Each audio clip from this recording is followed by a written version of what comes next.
Well, joining us today to discuss South Carolina's life sciences powered by public-private partnerships, the 117th Governor of South Carolina, Governor Henry McMaster. He has also served as the state's Lieutenant Governor and Attorney General and was the first U.S. attorney appointed by President Reagan. As Attorney General, he issued a landmark opinion to protect our marsh islands from encroachment and won the Life Sciences Act case in the South Carolina Supreme Court, enhancing the state's economic potential through its universities for research, development, and investment in the all-important knowledge economy. As Lieutenant Governor, he co-led a bipartisan commission to reform ethics law and restore public trust in state government. The governor has served on numerous boards and is a recipient of the Order of the Palmetto. That's the highest civilian honor in the state. He has been named both Public Servant of the Year and National Law Enforcement Officer of the Year. Governor McMaster received his Bachelor of Arts degree from the University of South Carolina and his JD from the University of South Carolina School of Law and has served in the U.S. Army Reserves. Please join me in welcoming His Excellency Henry McMaster, the Governor of South Carolina.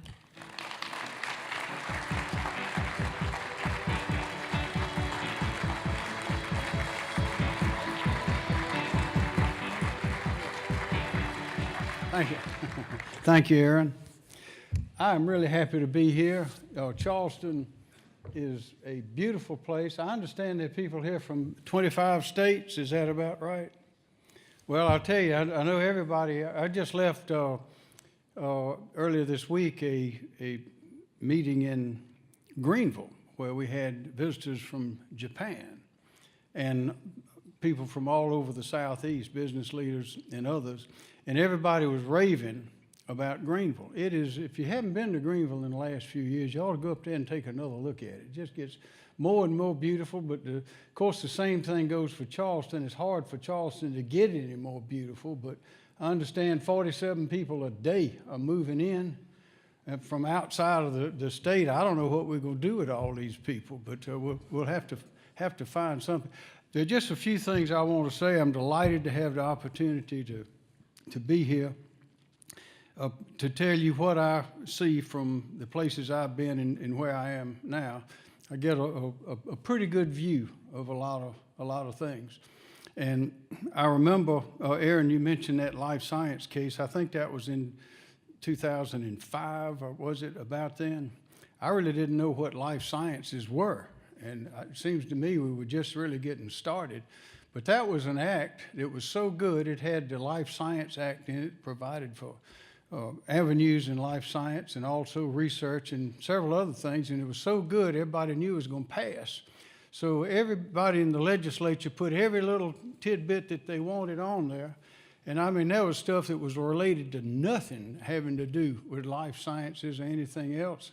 One of them was dealt with curricula at various schools, pay scales for professors, and there was one about a cooking school in Charleston that was to be set up.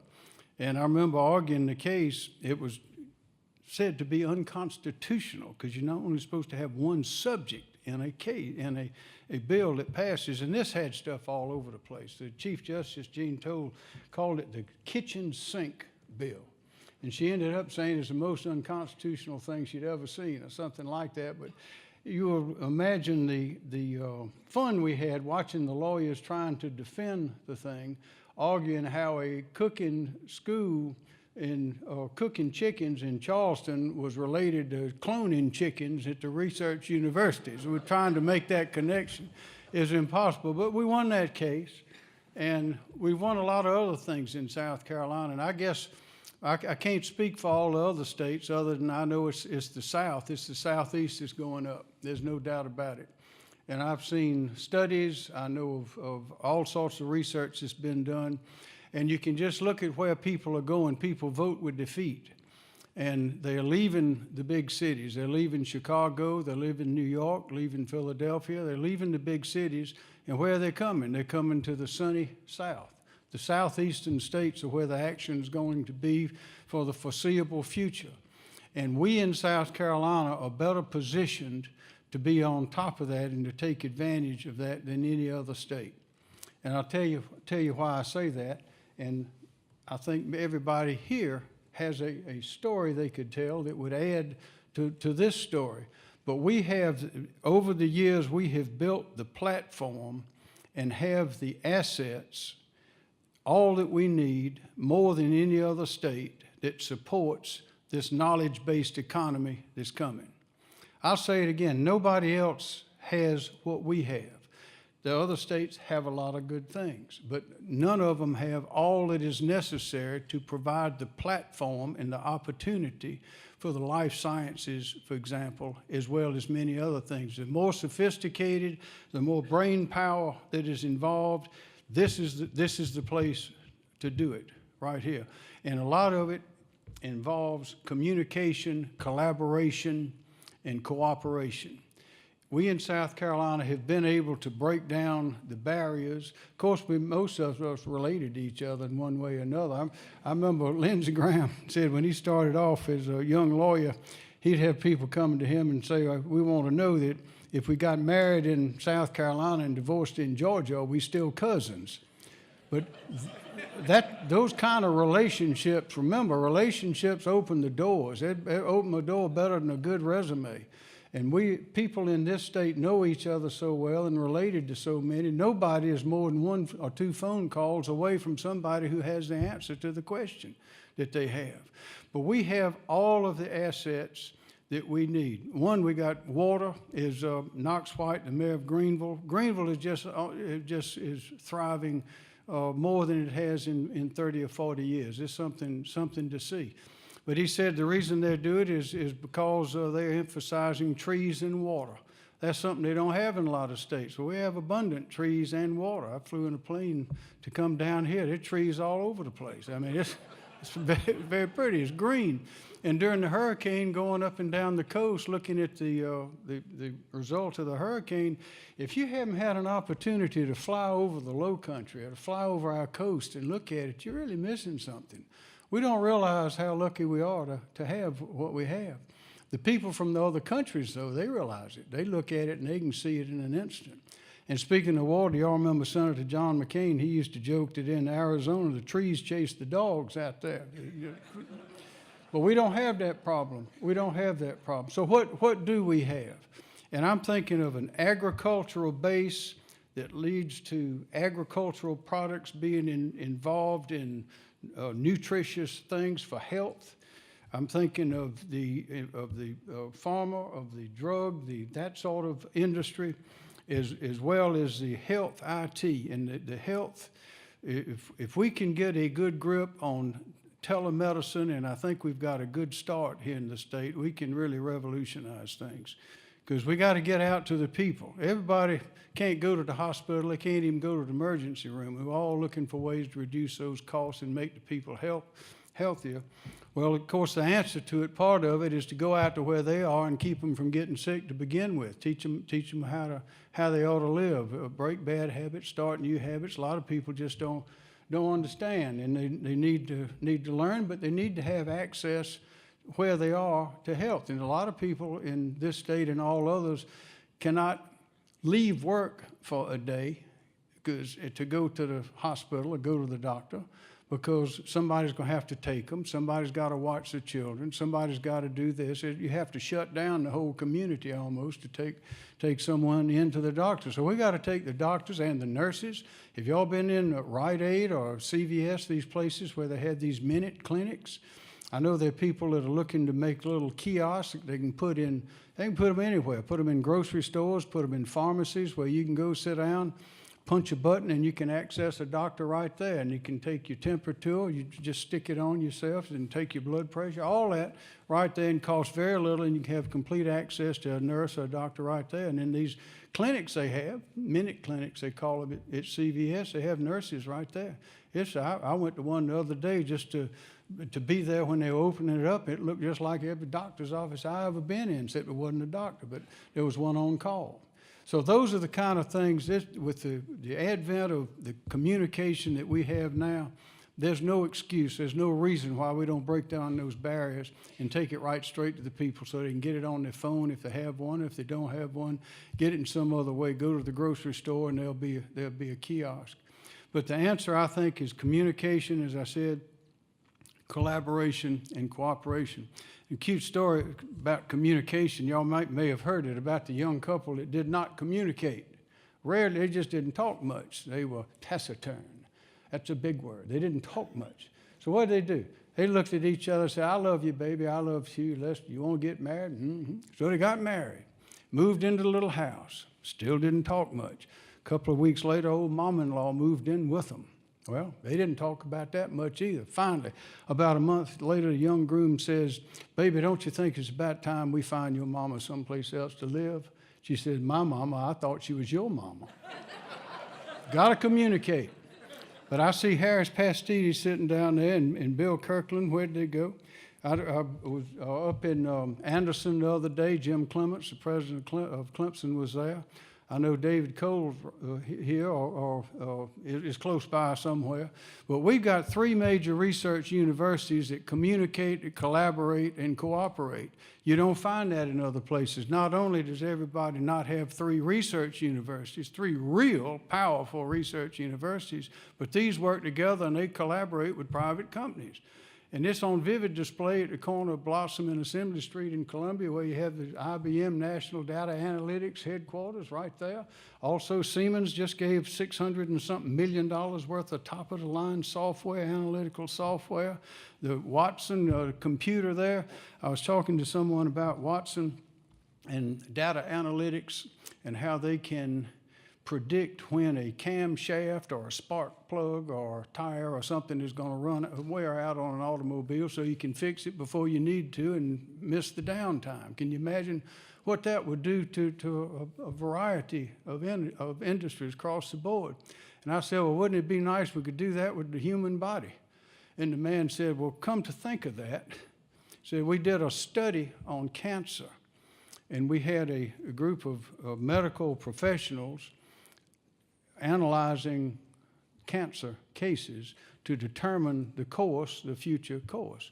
And we also put that same information into, I think it was Watson.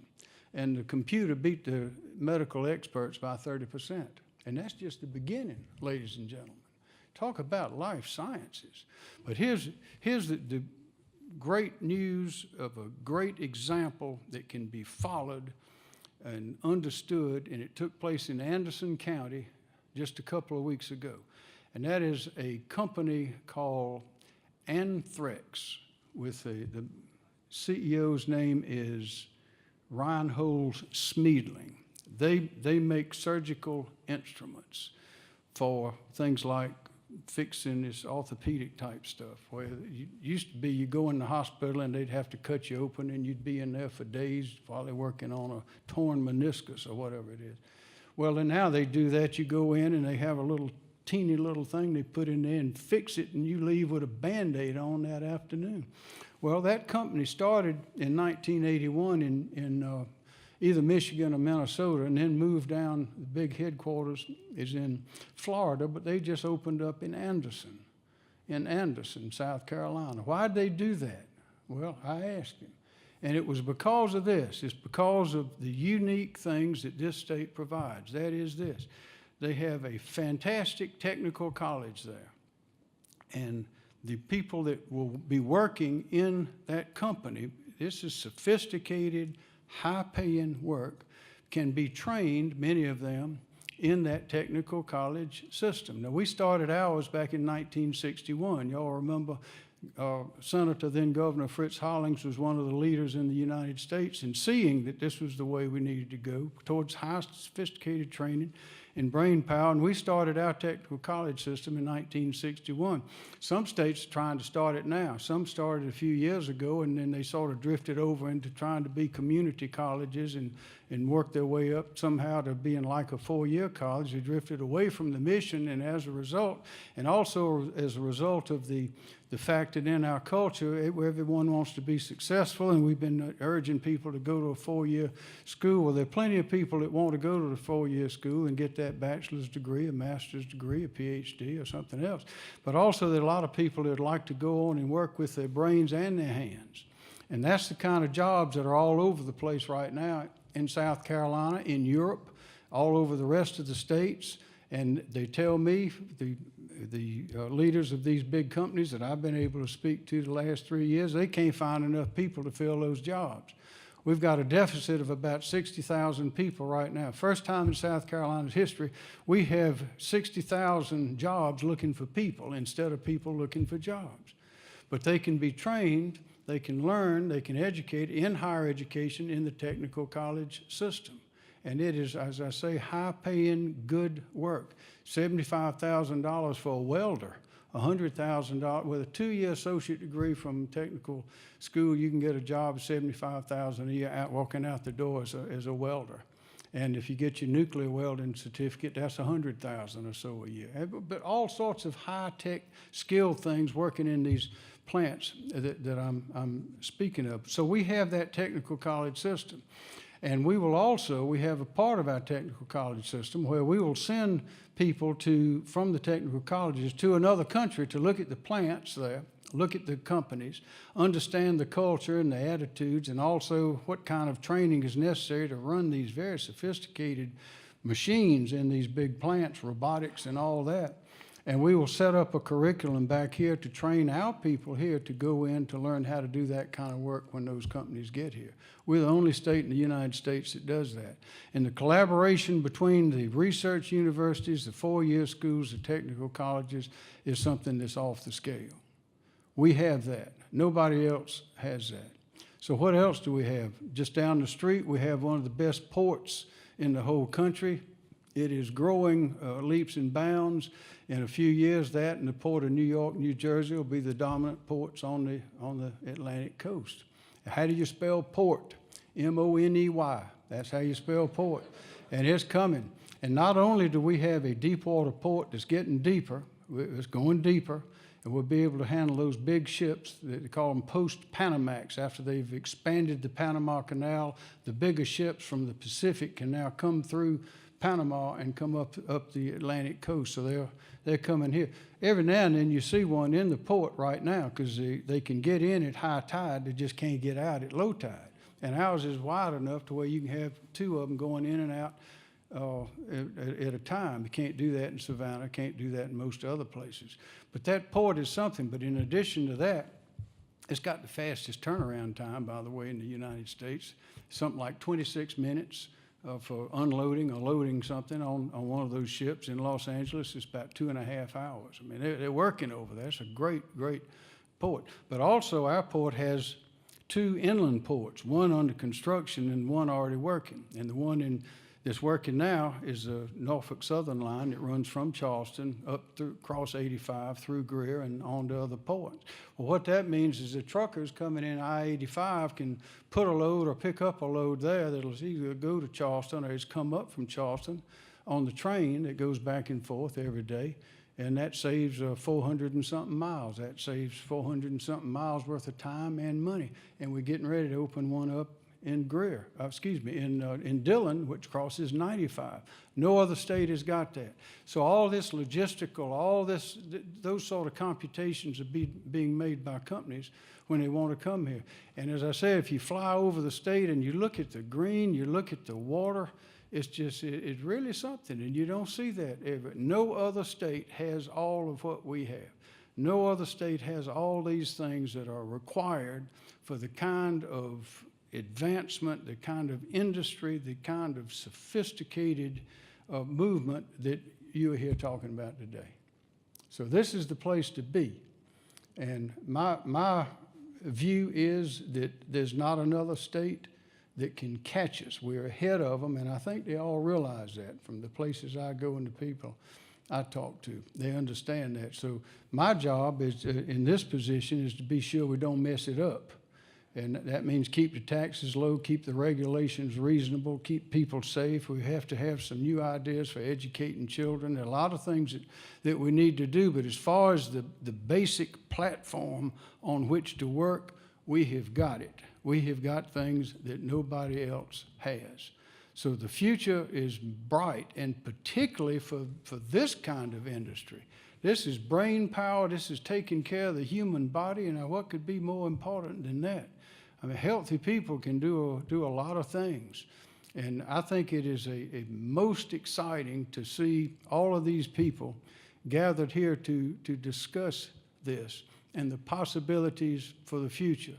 I learned a long time ago the only shame is low aim. The man said, I'd rather aim high and fail than aim low and succeed. And I also have learned over the years that there's no power in a small idea. And I'll finish up by quoting Harris Pastides and Jim Barker, who was the president up at Clemson. Harris is wiggling in his seat, wondering what I'm going to say. But they both said the same thing using slightly different words, and that is, we don't want to hear anymore that South Carolina is a small, poor state and we can't do anything, because it is not true. There's no limit to what this state can do if we just aim high and work hard and dream big. Bill Gates said their only, his company's only asset was imagination. And so I believe that, and I've seen it work in people's lives. So I thank y'all for being here, and appreciate very much you asking me to be here. And as the great Alex Hawkins said years ago, playing football, that's my story, and I'm sticking to it. Thank you.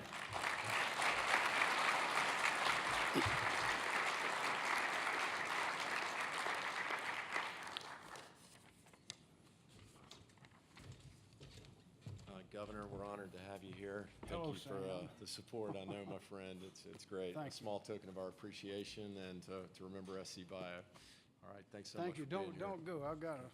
I have something.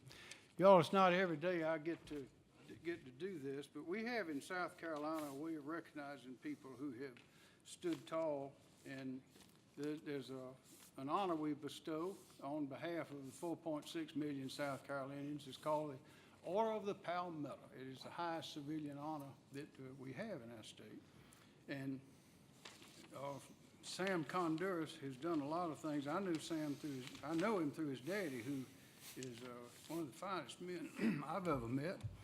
But y'all know Sam, and I'm going to tell you a little bit. I'm going to read this because there's too much to remember. In addition to leading SCbio, doing this very important chapter, he's the founder of the Greenville-based consulting firm SK Strategies, which specializes in economic development, public-private partnership, and business development strategies, exactly what I've been talking about. And some of that I learned from him, by the way. He formerly served as executive director of the Greenville Health Research Development Corporation, as well as senior project manager for the South Carolina Department of Commerce. He was All Finer Corporation's executive VP for North America, and founding CEO of the Upstate South Carolina Alliance, which is one of the finest groups of innovative, imaginative thinkers I have ever seen. And he's a licensed attorney since 1989, serves on the board of the Cancer Society of Greenville County, South State Bank, Greenville Advisory Board, Palmetto Conservation Foundation Board, past executive committee board member of the South Carolina Chamber of Commerce. Sam has devoted his life to South Carolina's economic development, and as we chart a course now for a very bright future, we're lucky to have someone like him. And of course, he is married to the wonderful, where's Aphrodite? Aphrodite Condurus right there, who's a very fine state circuit judge. So I'm honored to present this to Sam. Sam, just personally, is my friend and is an admirer of you and your father, as well as on behalf of 4.6 million South Carolinians.